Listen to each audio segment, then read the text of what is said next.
qu'est-ce que vous diriez précisément du rôle qu'a joué la FSO, l'association pour le syndrome d'Ondine, précisément dans la création de la société? Aujourd'hui, très clairement, s'il n'y avait pas eu l'Association française du syndrome d'Ondine, je pense qu'aujourd'hui, il n'y aurait pas de start-up. En tout cas, il n'y aurait pas Atmosphère tel que c'est aujourd'hui, avec un projet qui est déjà bien avancé, une preuve de concept, une première molécule, etc.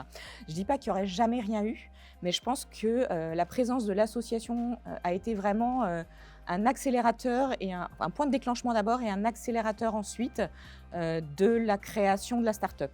Je pense que vu mon profil, n'étant pas au départ une scientifique, passer par cette étape, c'était important. Et puis c'est vrai qu'après on a été porté par les familles, c'est-à-dire que les familles aidaient à collecter, les familles souhaitaient un médicament, les familles voulaient qu'il se passe quelque chose.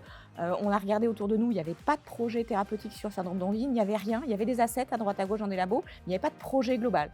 Donc quelque part, on a fédéré tout ce qu'il y avait déjà en France, mais aussi à l'étranger, en particulier en Europe, en Italie, en Israël.